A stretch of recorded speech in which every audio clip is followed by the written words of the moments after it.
Hello. I like this little thing here. You are not the father. Actually, that's Maury, so that's not really Star Wars. Luke, I am your father. Cool. Has other different settings. Let's see. I think this is General Grievous. Oh, Jedi, you the panda. Obi-Wan, I hope to add your lightsaber to my collection. And then we have Boba Fett. Bring Captain Solo to my ship. He's no good to me dead. So, what's the point of this video? Basically, talking to my friend, I said, you know what? What if Star Wars was kind of like in the real world, kind of like real laws type thing, so to speak, law-wise. So, for argument speaking, we'll say the stormtroopers are like the police force, because, you know how the police force really is, and you know how the government is, so it kind of makes sense, because, hey, who else you could turn to when there's trouble, and it seems that they're running the galaxy. So, let's see what Star Wars actually breaks. Alright, let's start at the beginning. Let's see. First of all, we got like this, big Empire ship chasing this little rebel ship. And fast forward, I'm sure all of you have seen Star Wars. Pretty much storm the place, shoot up the rebels, kidnap the princess. And yeah, apparently, I guess Darth Vader didn't know that he's really, taking his daughter prisoner. So it's kind of like, being grounded in a way. So she gives these ultimate plans to these robots and send them off to a desert planet. So, let's see, we fast forward to that little part there, and we get to them being confiscated by the Jaw Wars, which is like, kind of like, like kidnapping, but, they're lost on a different planet, so it's understandable. So then after these stolen goods are being sold to the farmers, Luke's uncle and aunt. And yeah, so he's trying to get off the planet. They don't want him to get off the planet. So, we have that going on there. So now we're getting to the main part here. So basically, one of the, R2-D2 takes off. He goes chasing after him.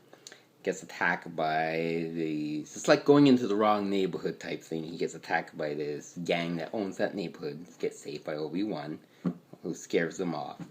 And then he gets back his robots and stuff. Obi-Wan starts telling him about, ways of the Force, shows him a lightsaber. Giving the child, Luke was, I guess in the movie, he's 18 or something like that. So he's of age, but Obi-Wan gives him this weapon.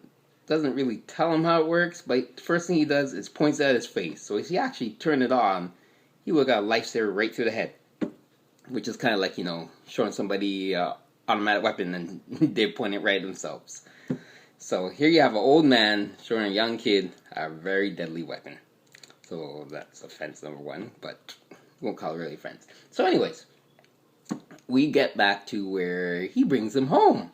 And there he finds his aunt and uncle burnt. The whole place is on fire, charbroil. Doesn't seem to faze him too much, but, he's upset. And tells Obi-Wan he wants to learn the way of the Force, and the first thing Obi-Wan does is alright, let's go. So now, they're leaving the scene of a crime. So everybody knew that Luke grew up with his aunt and uncle. All of a sudden, say the neighbors decide to pop by one day and say, hey, let's go say hi to Luke and come there and, hey, look at that. The place has been destroyed. Of course, it burnt the bodies the Jaw was later on or something. And, of course, because the Jaw Wars got attacked too. So now the people that sold them the robots are dead too. So, what does Obi-Wan do? Best thing possible, right? Takes this youngin' to the most dangerous part of the city and into a bar. That's right, into a bar. So, the robots can't go into the bar. So, obviously, there's your, slash, only certain type kind of tell can go in there. So, I guess no metal is allowed inside there, robot-wise. Funny how you do see, this robot top guy that looks like Daft Punk already in the canteen place, but yet R2-D2 and C-3PO can't go in. So, Obi-Wan takes him in there. And first thing that happens is like he gets himself into a bar fight. Luke gets himself into a bar fight where he almost gets killed. Guy is ready to shoot him in the bar. And what does Obi-Wan do? Well, defends him, slices off the hand right in front of Luke, kills the other guy. So, everybody takes a look, nobody bats an eye, it's done. Another little trauma for Luke, but he seems to accept it okay. So, what does Obi-Wan do?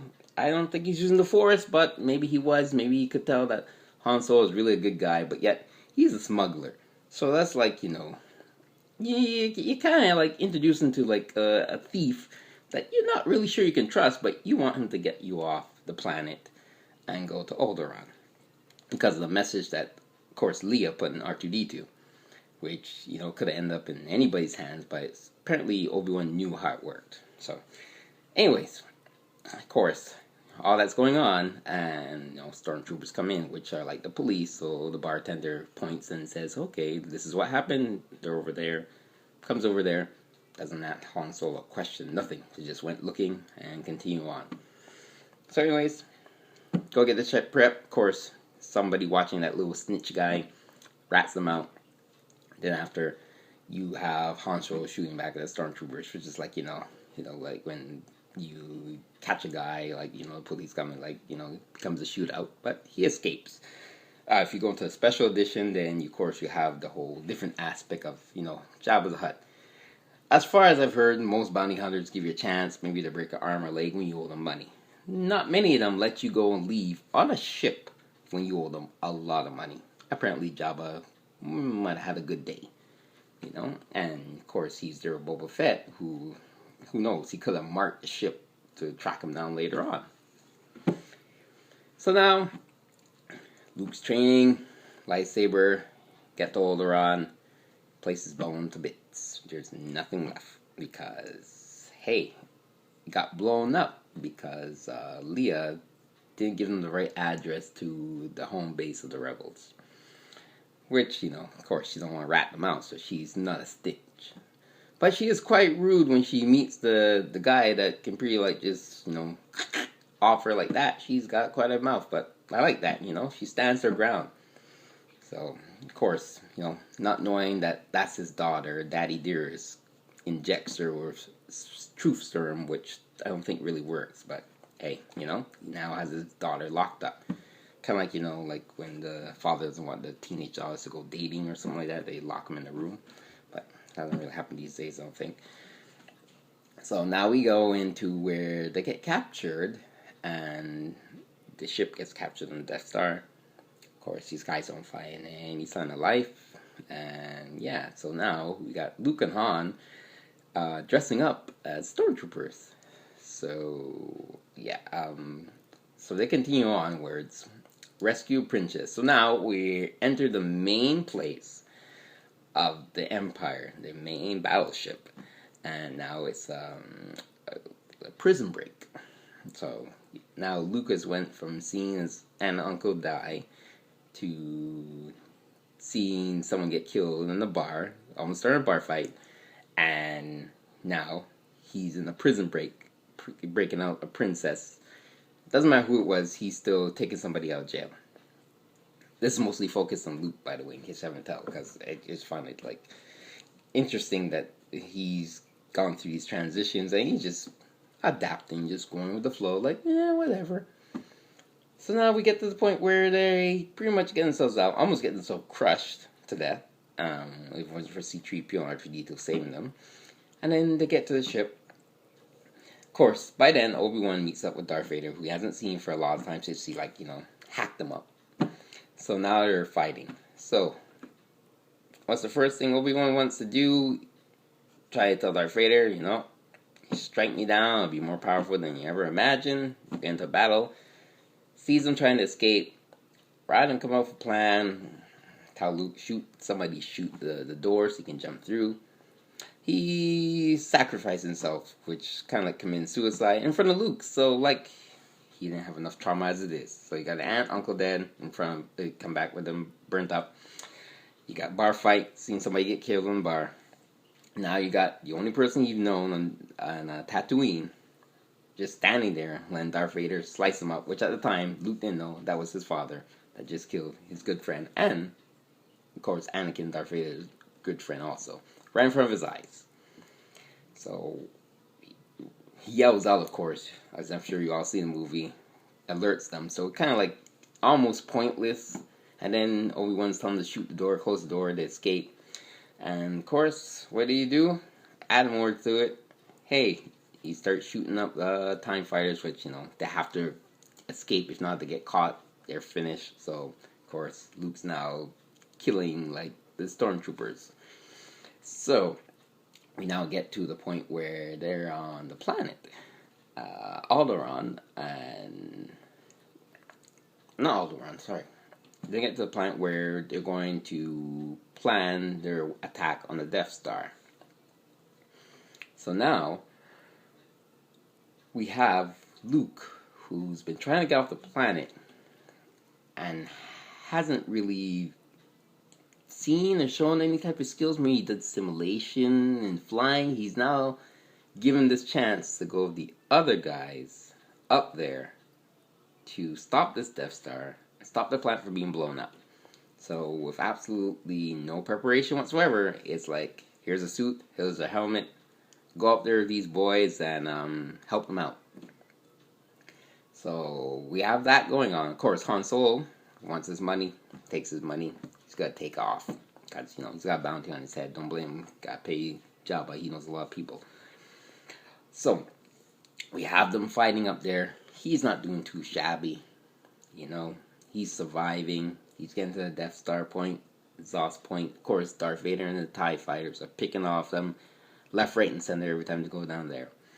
So Luke's going down there, has the computer on, puts it there, and he starts turning Obi-Wan in his head, turns it off. Right then and there, it's like, okay, most people that hear voices in their head today, we put them in psychiatric. And yeah, so the fate of the world now lies in Luke hearing a voice in his head and not using the targeting computer. So, yeah, that's a little crazy. So we continue on, and he gets lucky because Han Solo comes and saves him at the last minute. Why Han Solo didn't shoot at the ship in the middle is beyond me, but I guess that's to continue the story into the next couple, 2 movies. But yeah, so gives him a chance, nails it, and now Luke went from seeing his aunt and uncle die, guy at the bar, shooting through stormtroopers, to killing off a whole army, a whole platoon in one shot. Destroys the Death Star. Bada. And he's all happy about it. Doesn't worry about it. I guess, that's his revenge. And hey, in the real world, he would have came back and they would have said, okay, you got lucky, but why didn't you turn off your targeting computer? What'd you guys say? I heard Obi-Wan in my head.